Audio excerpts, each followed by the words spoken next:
Hola a todos los amigos de Filosofía Apuntes. Estamos con Plutarco, su compendio nuevamente de las moralias, esta vez los deberes del matrimonio. Pasamos de las cuestiones políticas, públicas, a aquellas ya que son privadas, personales. Este es un tratado breve pero profundo. Son consejos destinados a dos de sus antiguos discípulos que son Poliano y Eurídice, recién unidos en matrimonio. A través de pequeñas historias, como nos tiene acostumbrado ya Plutarco, aforismos, ejemplos morales, Plutarco condensa las enseñanzas filosóficas que ambos escucharon en su juventud y les ofrece una guía práctica para construir una vida en común basada en la armonía, la templanza y el respeto mutuo. Lejos de limitarse al simple deber cívico de la procreación, Plutarco concibe el matrimonio como una simbiosis espiritual, una comunidad de vida y de alma donde la educación, la virtud y la amistad conyugal juegan un rol central. Su visión está influida obviamente por las cuestiones de su época, pero hay muchas cosas que podemos rescatar incluso para nuestros tiempos en este tratado sobre los deberes del matrimonio. Así que sin más dilación, vamos allá.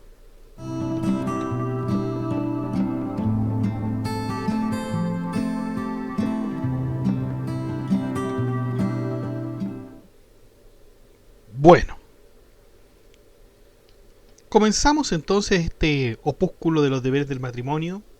Plutarco, como habíamos dicho, se dirige directamente a Poliano y Eurídice y vincula esta carta con los ritos tradicionales del matrimonio. Deméter, recordemos que es la diosa de la agricultura, unía a los esposos en privado, porque el matrimonio no es solo un hecho social, sino un pacto sagrado que requiere una guía y una sabiduría que tiene que ser de una diosa, ¿no? De ahí que Plutarco justifique enviarles este regalo, entre comillas, filosófico, comparando su obra con los himnos nupciales y con la música que armoniza las cuerdas de la vida conyugal. La filosofía, dice Plutarco, es la afinadora de esa armonía, pues ayuda a los esposos a que se vuelvan afables, atentos y afectuosos.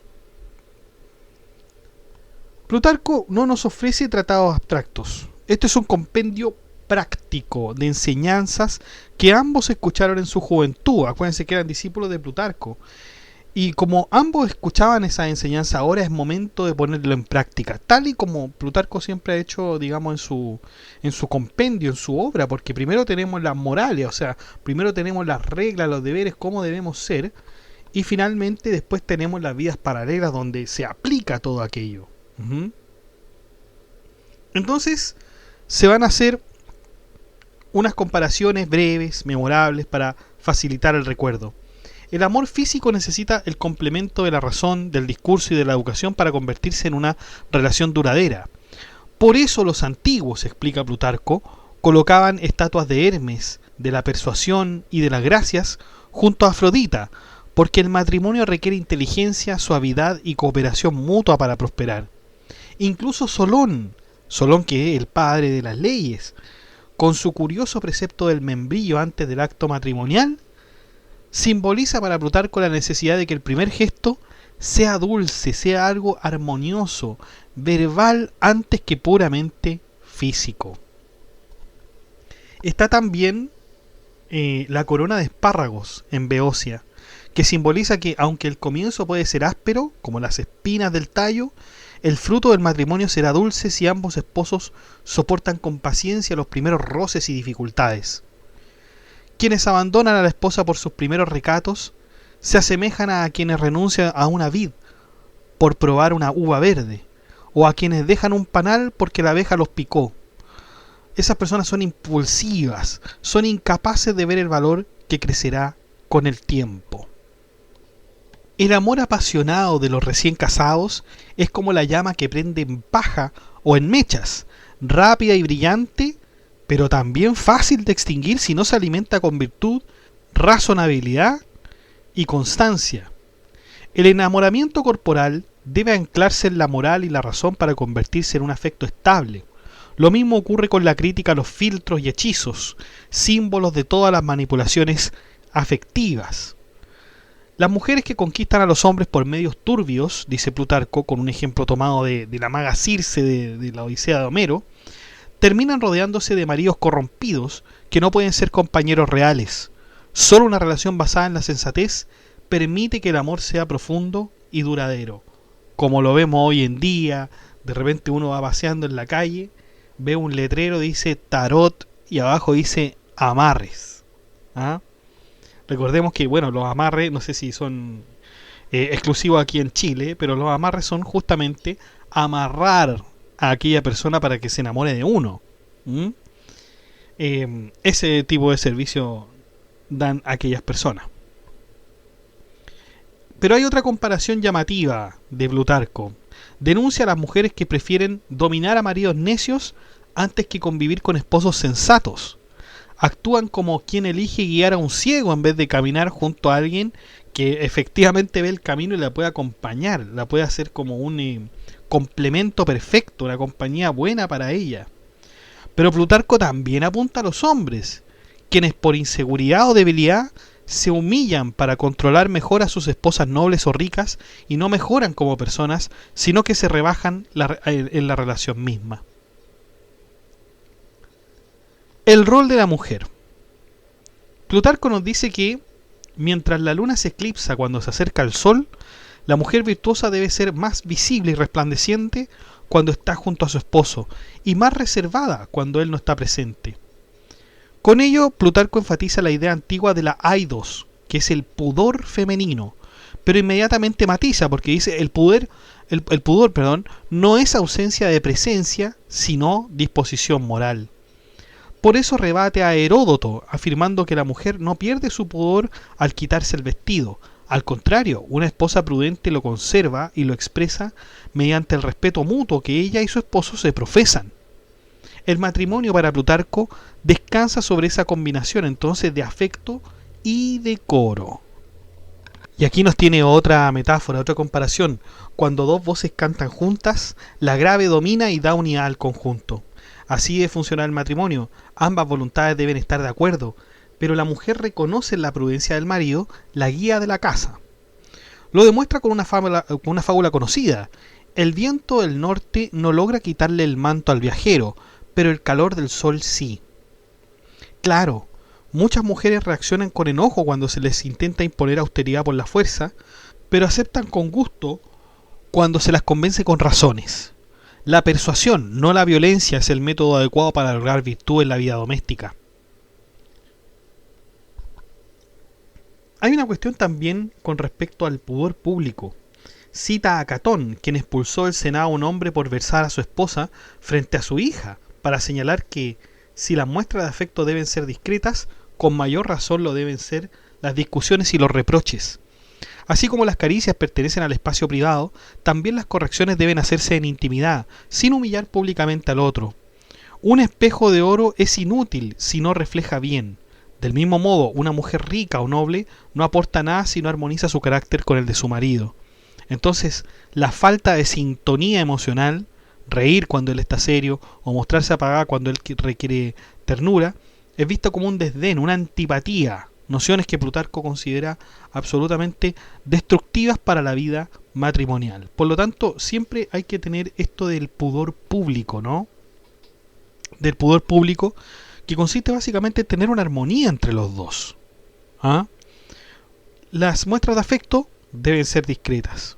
Las discusiones y reproches también en privado. Y esto también se hace con los hijos, con los alumnos, con los amigos, con cualquier persona. Continúa entonces con otra analogía tomada de la geometría. Así como las líneas y superficies solo se mueven si se mueven los cuerpos a los que pertenecen, así también la mujer debe participar de los placeres y preocupaciones del marido sin buscar placeres separados ni mundos paralelos. Las parejas que no comparten comidas, risas y actividades terminan aprendiendo a disfrutar separados. Y de ahí la crítica a los hombres que excluyen a sus esposas de las actividades, porque al hacerlo fomenta que ellas creen intereses independientes. La referencia a los reyes persas sirve para matizar esto, porque aunque excluían a sus esposas de los banquetes licenciosos, Plutarco siempre interpretaba este gesto como respeto hacia ellas, y de manera análoga Recomienda a las mujeres no enfadarse si el marido comete alguna falta con una sirvienta, pues según la lógica antigua, lo hace por no mancillar la dignidad de la esposa. Aunque esta visión es propia del contexto histórico, esto le sirve a Plutarco para insistir en que las costumbres del esposo moldean a la esposa. Un hombre entregado a la virtud hace virtuosa a su mujer, porque que fuera uno entregado al placer, la vuelve licenciosa. La esposa no debe iniciar el acercamiento sexual, pero tampoco rechazarlo cuando el marido lo muestra. Para Plutarco, la iniciativa excesiva es impropia de una mujer honesta y el rechazo constante es arrogancia o falta de afecto. En cuestiones sociales, Plutarco añade que la mujer no debe tener amistades exclusivas fuera del círculo del marido, ni participar en cultos privados o supersticiones extranjeras, práctica común en el mundo romano. La unidad religiosa refuerza la unidad doméstica. Plutarco retoma una idea platónica, de hecho. En una comunidad ideal no se habla de lo mío o lo tuyo. ¿Se acuerdan que Platón en la República siempre hablaba de esa forma cuando estaba explicando su sistema de propiedades? En el matrimonio esta fusión es aún más profunda porque la naturaleza misma, a través del cuerpo y la generación de los hijos, mezcla a los esposos de tal modo que sus bienes deberían ser igualmente comunes. Hasta las propiedades que la esposa aporta deben considerarse parte del hogar sin dividirlo en esferas separadas como generalmente se piensa hacer. Y aquí en este punto Plutarco nos da ejemplos de matrimonio. Acuérdense que Plutarco siempre no solamente nos habla de qué es la virtud, qué es el matrimonio, cómo se debe hacer, sino que además nos habla de personajes que, a criterio de Plutarco, cumplen con estos requisitos. Bueno, nos va a dar la comparación entre dos parejas que son Helena y Paris, Odiseo y Penélope. Helena, acuérdense que era la mujer más bella del mundo griego según el mito, hija de Zeus y Leda, reina de Esparta y esposa legítima de Menelao. Su belleza es don divino, pero también fuente de desgracia.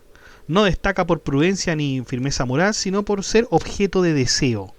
Claro, en la tradición moral representa el poder destructivo de la belleza sin virtud. Esa es Helena. Y tiene por pareja a Paris, que Paris es un príncipe troyano, hijo del rey Príamo, y es famoso por el juicio de Paris donde elige a Afrodita a cambio de la mujer más bella.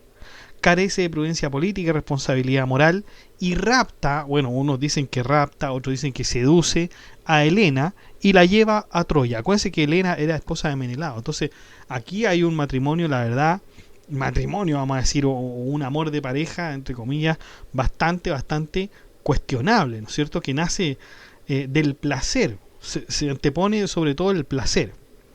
Odiseo, ustedes ya sabrán, Odiseo es rey de Ítaca, héroe en la Odisea, y Penélope es la esposa de Odiseo, ¿ya? Aquella mujer que pasa 20 años esperando su regreso, resiste las presiones, las tentaciones, la amenaza, usa el telar para ganar tiempo sin romper el orden. Bueno, esa es la historia. Entonces, Helena y Paris es una unión fundada en el placer, que tanto así que puede destruir una ciudad, porque así fue. Y Odiseo y Penélope, una unión fundada en la virtud que sostiene el hogar incluso en la ausencia. Piensen, de hecho, les invito a ver la breve historia de Esparta, donde tenemos la parte del mito y ahí contamos lo de Helena y Paris. Entonces, la elección de una esposa o esposo es algo, muchachos, absolutamente serio para Plutarco, por lo menos en el caso más trágico de Helena y Paris. O sea, cuando Paris se raptó a Helena, después los aqueos fueron a destruir la ciudad. Bueno, entonces, como también lo habíamos hecho en otra obra de Plutarco, que es sobre la educación de los niños, bueno, ahí entonces nosotros habíamos dicho que en la educación de los niños, antes de pensar en esa criatura que van a ser, tenemos que pensar primero en la esposa que lo va a criar. O en el esposo en ese sentido. Hay una anécdota que nos cuenta Plutarco sobre un romano que repudia a su esposa como un zapato que parece perfecto, pero aprieta donde nadie ve. Advierte que la dote, la belleza o el linaje no sostienen un matrimonio. Solo el carácter, la conversación amable y la disposición afectuosa pueden mantenerlo sano. Y son precisamente los pequeños disgustos diarios, invisibles para la mayoría, los que más corroen la vida conyugal si no se atienden. ¿Mm? O sea, de aquellos pequeños errores, de aquellos pequeños disgustos, finalmente todo eso termina aburriendo y se puede cortar finalmente el matrimonio, la relación. La verdadera magia conyugal no está en los hechizos ni en los filtros, sino en el carácter. Hay una anécdota de una concubina de Tesalia, ¿ya? Se acusa a una concubina de Tesalia, que era tierra famosa por la hechicería, de dominar a Filipo II de Macedonia mediante artes mágicas. Olimpia de Epiro, que era la esposa legítima de Filipo, observa a la mujer y concluye algo decisivo. Y dice, oiga, pero esta mujer es hermosa, tiene conversación elegante, posee un trato agradable. O sea, aquí en realidad no hay un hechizo, aquí hay cualidades visibles del carácter. O sea, aquí no hay en realidad ningún... para Olimpia era muy claro, o sea, aquí no había ningún filtro, ningún hechizo, era solamente el atractivo natural de la mujer lo que lo tenía encantado. O sea, esos eran sus verdaderos encantos. Pero bien, en todo caso, dice Plutarco, que una esposa legítima es invencible si reúne en sí todo: el dote, el linaje atractivo, el cinturón de Afrodita, nos menciona Plutarco. El llamado cinturón de Afrodita no es un talismán, ¿ya? No es un talismán, es el atractivo justamente, la gracia, la capacidad de agradar. Ese es el cinturón de Afrodita que se decía que tenían las mujeres. Y ese atractivo es legítimo solo cuando no se usa para dominar, cuando no suplanta la virtud y cuando no sustituye, obviamente, el carácter. O sea, hay que ponerlo al servicio de la moral y de la virtud. No basta con ser guapa o bien nacida, lo decisivo es el modo de ser que hace que el marido la ame por lo que ella es, no solo por lo que trae. También aparece otra escena con Olimpias que refuerza el mismo punto. Al ver que un joven músico se casa con una mujer hermosa pero de mala fama, comenta que no debe ser inteligente porque se ha casado con los ojos. O sea, claro, casarse por los ojos es casarse solo por la belleza, o también casarse por los dedos. ¿Qué significa casarse por los dedos? Exacto, contar la dote que se supone que iría a dar la esposa. El criterio entonces central no es cuánto aporta la esposa en dinero o apariencia, en dinero la dote, ¿cierto? Sino cómo va a vivir con el marido, qué tipo de compañera será. El matrimonio, por tanto, es una elección ética, no estética ni económica. Hay una referencia a Sócrates también que nos da Plutarco con respecto a la relación entre apariencia y virtud, apariencia y virtud. Los jóvenes feos, dice, deberían corregirse con la virtud y los hermosos no arruinar su belleza con el vicio. Aplicado a la mujer casada, Plutarco imagina un pequeño diálogo interior frente al espejo. Y dice, si es fea, puede consolarse pensando, ¿y cómo sería si además no fuera prudente? Si es hermosa, puede exigirse, ¿en qué me convertiré si también soy prudente? La idea es que la fealdad compensada por un buen carácter se vuelve motivo de orgullo, porque el afecto del marido recae más en las costumbres que en el cuerpo. Hay otra historia también con respecto a Lisandro y los regalos rechazados por sus hijas. Claro, porque Lisandro, que era un general espartano, era muy célebre por su austeridad. Rechazaba entonces los vestidos y las joyas que les daban para sus hijas. Y su razón es decisiva: no las embellecerían, las avergonzarían. O sea, Plutarco usa este gesto para indicar el lujo no es neutral, puede desentonar con el carácter, y en Esparta rompe la armonía entre vida privada y virtud cívica. Ustedes saben que los espartanos eran absolutamente austeros en ese sentido. Nos da también algunas ideas con Sófocles y Crates. Sófocles refuerza el criterio con una definición implícita: embellecer no es cubrir, es mejorar lo que se muestra. Si el adorno no mejora a la persona, no es adorno, es un disfraz.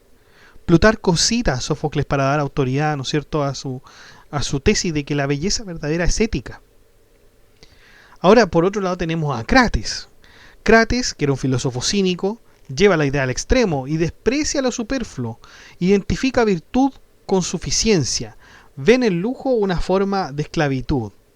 Plutarco no exige el ascetismo total de Crates, pero aprovecha su claridad porque lo que depende de cosas externas no es propio y lo que no es propio no sostiene la dignidad. Esa es la cuestión importante, ¿no es cierto?, que nos quiere mostrar Plutarco. Está también el tema de Hera, la diosa, por la ira en el matrimonio. Porque acordémonos que Hera es la diosa del matrimonio y del orden conyugal. Por eso Plutarco elige su culto para hablar de la vida doméstica. En el rito se extrae la hiel del animal antes del sacrificio.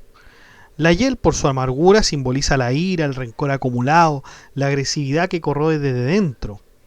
Este gesto ritual enseña que la cólera no debe ofrecerse ni introducirse en el matrimonio. Antes de consagrar la unión hay que expulsar la amargura. Plutarco no dice que la esposa ni la esposa no sientan enojo. Dice algo más fino. La ira no debe instalarse. La cólera persistente envenena la convivencia. El rencor convierte la corrección en castigo. Y la casa se vuelve un lugar hostil y no formativo. Por eso lo amargo se quita antes, dando referencia al ritual, no después.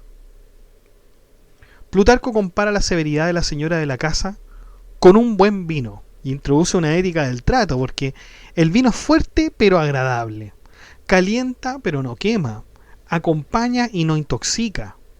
En cambio, por ejemplo, el aloe, los remedios ásperos, son eficaces pero repulsivos. Corrigen, sí, pero rompen la relación. Entonces, la firmeza es necesaria, pero la amargura para nada. O sea, la amargura, quitémosla de ahí, nos dice Plutarco. Hay otra anécdota que nos cuenta Plutarco de Genócrates y las gracias. Genócrates fue célebre por su austeridad extrema también, y la tradición cuenta que su carácter era tan severo que expulsó a las gracias de su casa. ¿Ya? Las gracias son cuestiones conceptuales, o sea, es la amabilidad, el encanto, el donaire, el trato agradable, ¿no? Pero Plutarco no es que ridiculice la virtud de Genócrates. Nos dice que una rectitud sin gracia no es vicio, por cierto que no, pero es inhóspita, es absolutamente inhóspita. Falta algo humano siempre. La moderación entonces, sin amabilidad, se vuelve odiosa, como la suciedad arruina la sencillez. Critica a Plutarco a las mujeres que, por temor a parecer atrevidas, nunca bromean ni se ríen con sus maridos. Confunden el decoro con la frialdad.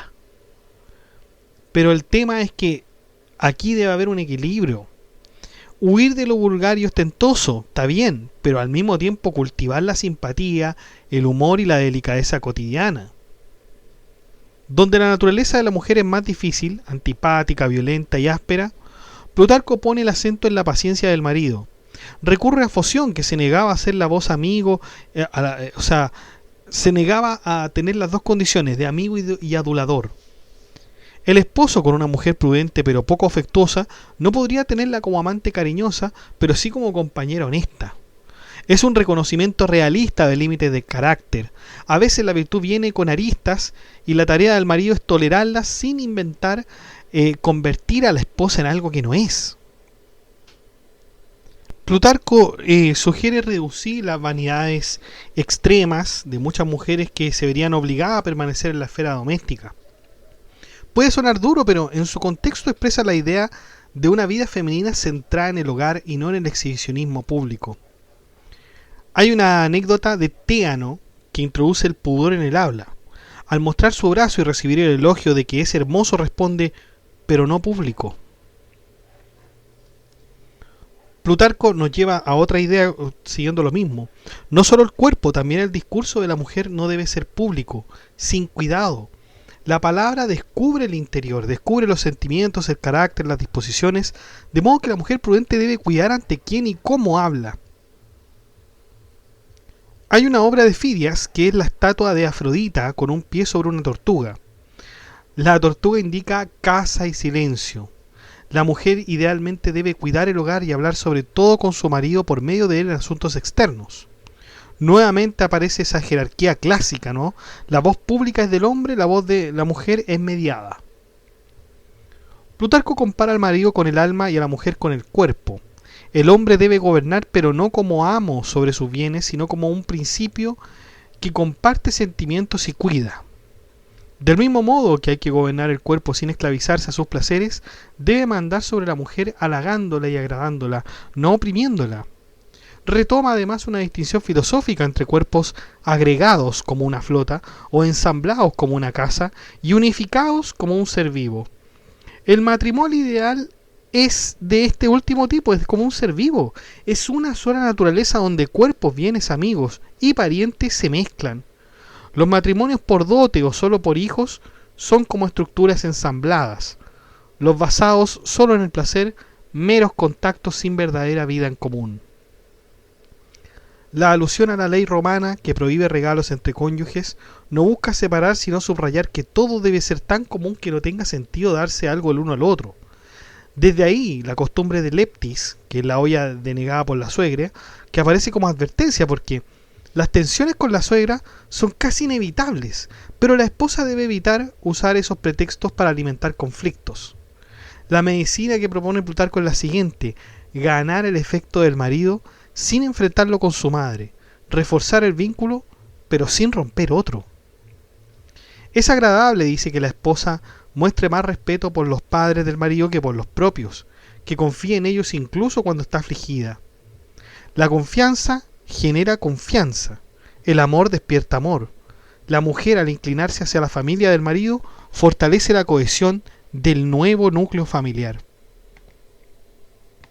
Plutarco nos dice que así como los generales de Ciro aconsejaban a los soldados responder con silencio al grito enemigo y con gritos al silencio del adversario, la esposa sensata debe contragolpear la ira del marido con calma.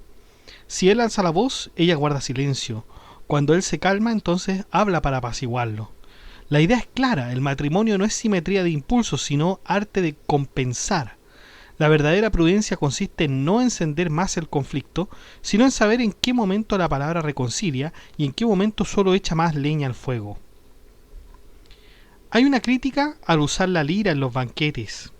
Plutarco nos dice que la música, y por extensión el amor, es más necesaria en el dolor que en el placer. Por eso denuncia a las parejas que por gusto comparten cama, pero cuando se enfadan castigan durmiendo separados. A su juicio, Afrodita es la mejor médica de esos males. La intimidad sexual, lejos de ser solo un entretenimiento, tiene fuerza reconciliadora, dice Plutarco.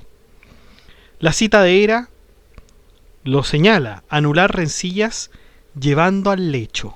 Eso es lo que decía la diosa del matrimonio, de la unión conyugal.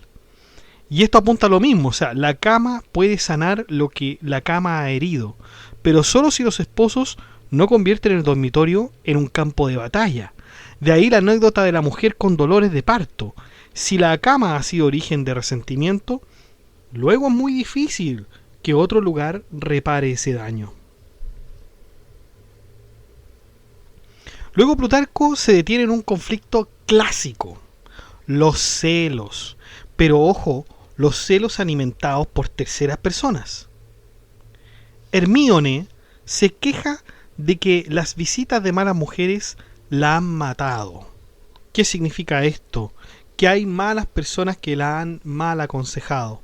Plutarco, eso sí, aclara que no es la simple vista, sino el oído abierto a la murmuración lo que destruye el matrimonio. La mujer sensata debe cerrar sus oídos a las amigas chismosas que le inflaman contra su marido. Hay una anécdota de Filipo que es que ilustra este asunto. Filipo, ustedes saben, rey de Macedonia, razonó en un determinado momento, una determinada situación. Él razonó así: dice, oigan, si los griegos hablan mal de mí cuando los trato bien, ¿qué pasaría si los tratara mal? ¿Cómo hablarían? Filipo está diciendo algo muy simple: la crítica no depende de la conducta suya, ¿ah? depende de la actitud de quienes critican. Por lo tanto, cambiar su comportamiento no cambiará la crítica, pero sí empeorará la situación. Entonces la conclusión de Felipo es la siguiente: no voy a empeorar mi conducta solo porque me critican. Entonces Plutarco lleva esta anécdota a la lógica de la esposa. Las amigas le dicen: tu marido te hace sufrir pese a que eres honrada. Plutarco propone que ella piense como Filipo: si ya se quejan cuando ella es correcta, odiarlo y tratarlo mal no arreglaría nada, solo haría peor la convivencia. Por eso la respuesta a ella sería: ¿y cómo sería si yo lo odiara y lo tratara mal? Y ahí no tendría nada más que decir, ¿no?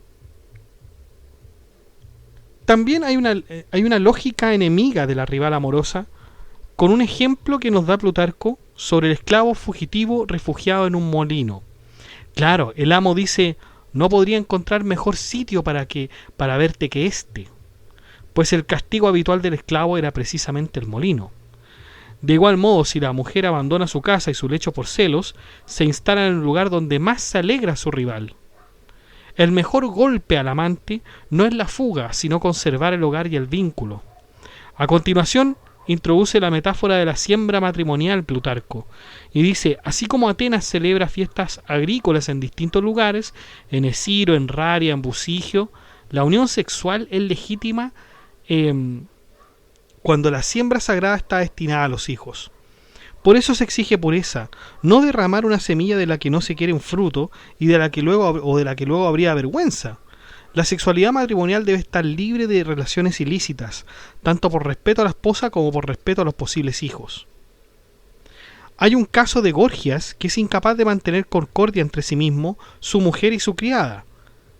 Si ama a la criada y su esposa está celosa, es su hogar el que desmiente sus palabras. Plutarco insiste: quien quiera unir una ciudad o un grupo debe empezar por su propia casa. Vuelve también Plutarco sobre la fidelidad masculina. Así como sería cruel que un hombre siguiera perfumándose si supiera que el olor vuelve loca a su mujer, es injusto que, por un pequeño placer con otras mujeres, perturbe y haga sufrir a la esposa. Plutarco de igual forma pide a las mujeres que consideren los límites y manías de sus maridos. Si algunos se enfurecen con ciertos colores o ruidos, como el púrpura, los címbalos o los tambores, la esposa prudente evita irritarlos con esos mismos estímulos, igual que uno evitaría agitar a toros o tigresas con rojo a tamborazos. No se trata de una sumisión ciega, sino de convivir tranquila y agradablemente. Hay una anécdota de la mujer que responde a Filipo una sentencia bastante increíble. Había una mujer, según la tradición, que se acerca a Filipo, al mismo padre de Alejandro Magno, y le responde con ironía: cuando se apaga la lámpara, todas las mujeres son iguales. O sea que en la oscuridad no importa la belleza, el deseo masculino no distingue. El adúltero no ama a una mujer concreta, sino que a un cuerpo cualquiera. Eso quiso decir la mujer. Pero Plutarco nos dice que esa frase no se usa para justificar la infidelidad, sino para condenarla con más fuerza, porque dice en esencia: justamente cuando se apaga la lámpara, cuando nadie ve, cuando no hay testigo ni reputación en juego, ahí es donde la esposa debe distinguirse. No por apariencia, sino por fidelidad, por virtud, por conciencia moral. Plutarco dice que la esposa no debe ser igual a otras. Y aquí no habla de belleza ni de rango, sino de criterio moral, porque muchas pueden ofrecer placer, pero solo uno ofrece una entrega legítima. La diferencia no está en el cuerpo, sino en a quién pertenece ese cuerpo. Luego ya de hablar del rol del marido como modelo, Plutarco recuerda la exhortación de Platón a los ancianos: su pudor enseña pudor a los jóvenes. De lo mismo depende el matrimonio. El marido debe respetar sobre todo a su esposa, porque el lecho conyugal es escuela de modestia o de desenfreno. Si él disfruta en secreto de los mismos placeres que prohíbe a su mujer, se vuelve incoherente e hipócrita. También corrige a Poliano: si quiere que Eurídice renuncie a los lujos superfluos, no puede al mismo tiempo embriagarse de oro, pintura y ornamento en la casa y en los animales. No se puede expulsar el lujo del dormitorio mientras reina en la sala del amo. Finalmente, entonces, Plutarco vuelve a su tema específico, esencial, que es la filosofía como verdadero adorno matrimonial. Le dice a Poliano que en lugar de obsesionarse por el aspecto externo de su esposa, adorne su propio carácter con discursos filosóficos y luego comparte esas ideas con ella. Que sea para Eurídice a la vez padre, madre, hermano y maestro. Que la esposa pueda decir finalmente: tú eres para mí guía, filósofo y maestro de las cosas más bellas y divinas. Una mujer que estudia geometría, dice Plutarco, se avergonzará de bailar indecorosamente. La que lea a Platón y Jenofonte se reirá de las magias y filtros amorosos. Sus embarazos interiores serán de ideas nobles, no de caprichos y pasiones monstruosas, como las molas que se forman sin vergüenza y degeneración. Por último, Plutarco se dirige entonces a Eurídice y le pide que se adorne con las máximas de sabios y con la educación filosófica recibida junto a él. Esos adornos son gratuitos y duraderos, a diferencia de perlas y sedas. Pone como modelos a mujeres célebres por su virtud y sabiduría: Teano, Cleobulina, Gorgo, Timoclea, Claudia, Cornelia, y cita a Safo también, orgullosa de las rosas de Pieria. La esposa culta y virtuosa lleva esas rosas en el alma. Su verdadero lujo no son los frutos de las musas, es decir, la cultura y la filosofía compartidas con su marido. Cierra Plutarco diciendo: el matrimonio feliz no lo construyen ni la belleza ni la dote, sino una alianza entre amor, virtud y educación compartida. Así entonces, muchachos, terminamos con las moralias, en el sentido de que terminamos con esta parte de la vida particular, ¿no? De los deberes del matrimonio. Todavía no terminamos con las moralias, pero sí terminamos con este bello tratado, ¿no? El matrimonio, entonces, muchachos, no es algo de, no puede ser algo de conveniencia, ¿no? La verdad es que el matrimonio es una cuestión absolutamente importante, de un compromiso que se tiene que cultivar, que se tiene que ir poniendo la atención todos los días, ¿ah? Claro, hay cosas que últimamente han hecho que el matrimonio sea una cuestión más flexible, sea una cuestión más fácil de disolver. Antes, por ejemplo, estoy hablando de Chile, que fuimos el último país en Latinoamérica de sacar el divorcio, por ejemplo. El matrimonio era una cuestión absolutamente sagrada, absolutamente seria, ¿ah? Y hoy quizás no lo es tanto, con todas las facilidades que hay con respecto al matrimonio. Si nosotros vemos las cifras provisionales del INE, del Instituto Nacional de Estadística, aquí en Chile, vamos a ver que el año 2023 hubo 64.285 matrimonios. En 2024 hubo 61.119 matrimonios. ¿Frente a qué? Por ejemplo, si tomamos las cifras del 2023, 64.285 matrimonios, hubo en 2023 38.093 divorcios. Ya una cifra son cifras oficiales, o sea, son cifras del INE. Si nosotros vemos un acumulado histórico, hay 733.648 divorcios inscritos desde el 2004 hasta el 30 de abril de 2024. Fíjense, tantos matrimonios. ¿Y cuántos de esos uno podrá decir, bueno, y cuántos son exitosos de aquello? No existe una estadística oficial única que clasifique a los matrimonios como exitosos, porque eso obviamente es un criterio subjetivo, o sea, el bienestar, la duración, la satisfacción. Lo más cercano en datos públicos es usar siempre los indicadores de ruptura, que son los divorcios, y compararlos con matrimonios del mismo año. Pero eso tampoco significa que ese porcentaje de los matrimonios terminará divorciándose. En 2023 hubo 38.093 divorcios versus 64.285 matrimonios. Si eso lo ponemos en un total, podríamos decir que hay 59 divorcios por cada 100 matrimonios celebrados en el año 2023, por ejemplo. Entonces, es una cifra que de repente a uno le llama la atención y uno dice, bueno, pareciera ser que sí, el matrimonio es una cuestión más flexible hoy en día. Pero ¿qué nos diría Plutarco sobre esto? ¿Qué nos diría Plutarco? Bueno, Plutarco probablemente diría que las cifras no explican por sí solas la salud de los matrimonios, porque lo decisivo es la calidad moral de la convivencia. Pero también mirando este alto volumen de rupturas, seguramente diría que hay fallas reiteradas en los puntos que él considera estructurales, porque, por ejemplo, para Plutarco, lo que sostiene el matrimonio no es la dote. O sea, bueno, esto ya ni existe lo de la dote, ¿no?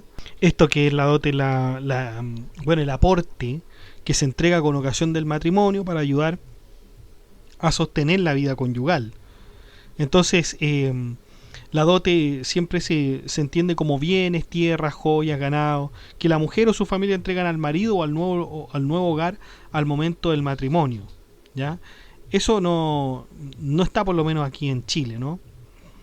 Y bueno, Plutarco dice, bueno, eso digamos, el matrimonio no se sostiene por una dote, sino que se sostiene por la virtud y todo el tema.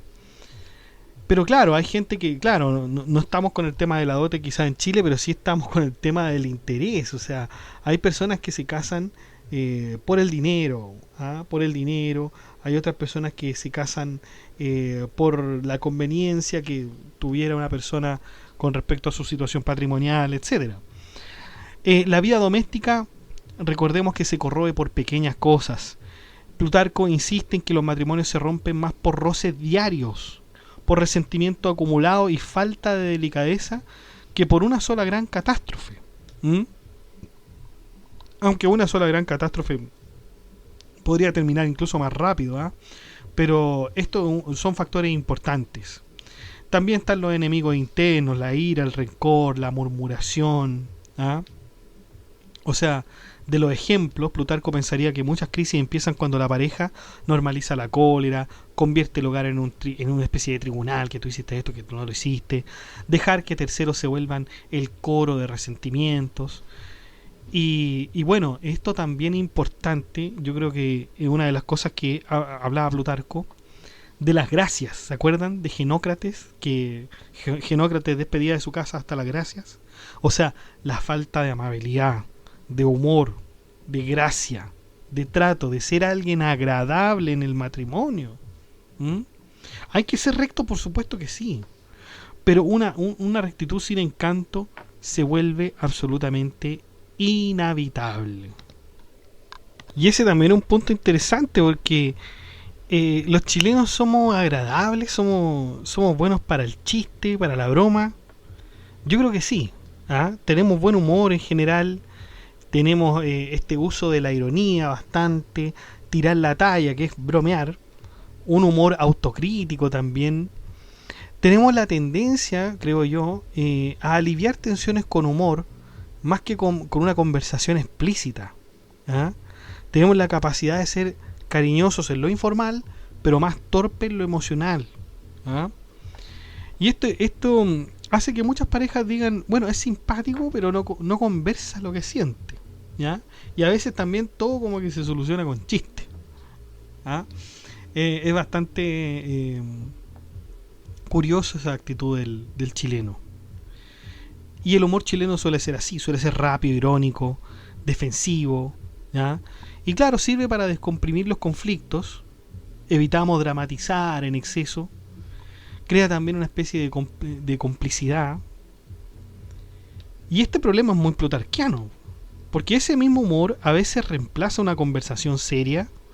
Ese mismo humor se usa para evadir conflictos reales, y ese mismo humor también puede transformarse en sarcasmo o en desdén. Y ahí Plutarco diría que aquí el humor tiene gracia, pero no está subordinado a lo que él considera como una virtud cardinal, la prudencia. Y fíjense que también detrás de la broma también se esconde algo. Hay una reserva emocional, porque hay una dificultad para nombrar emociones. Hay una tendencia a aguantar en silencio, una incomodidad con la confrontación afectiva. Pero eso no es todo, ¿no? No es todo. Hay que verlo desde la siguiente, desde la visión plutarquiana, ¿no? Que habíamos dicho. ¿Qué pensaría Plutarco? Valoraría el humor sencillo y la cercanía cotidiana. vería en él un potencial de gracia natural, pero reprocharía obviamente que usar el humor de esta forma no educa el carácter, y diría también que falta convertir la simpatía espontánea en amabilidad deliberada. O sea, no basta con ser simpático, hay que hacer agradable la convivencia. Ujú. Eso muchachos les quería hablar sobre los deberes del matrimonio en Plutarco. Les dejo el grupo de WhatsApp para que se enteren de las últimas novedades y el de la comunidad para que hablemos de este y otros temas. Todo esto está en la descripción del video.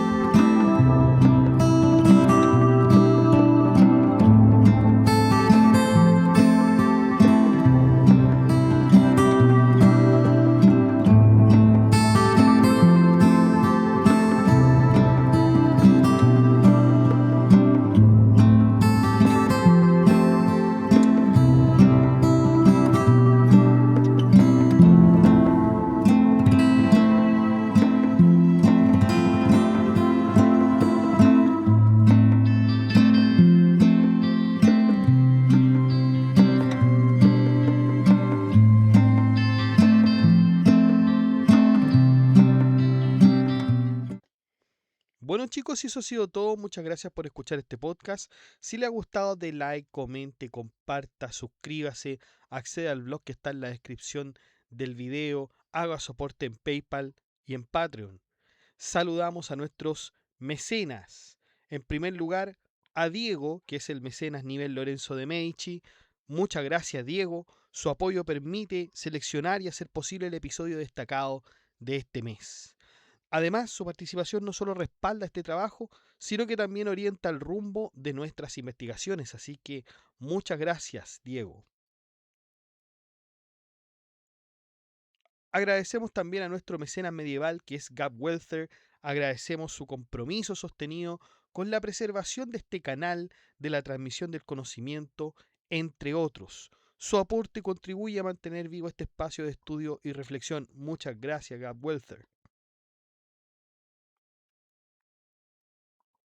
Saludamos a nuestros mecenas romanos que son Abstract Paniker, José Manuel Santos, Ricardo, Mayra Alejandra Durán, Sergio Pablo Camarillo Hernández, el Chico Tesla, Luis Gilberto Osorio Casas, Leticia Mejías y Álvaro Bonilla.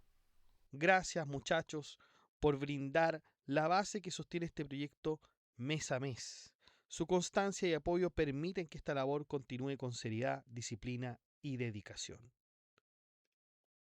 Y usted también puede ser un mecenas y apoyar este proyecto educativo que es Filosofía Apuntes, haciendo clic en el botón unirse de cada video, en el cual usted podrá encontrar todas las membresías y usted podrá escoger la que mejor le acomode, la que mejor le resulte.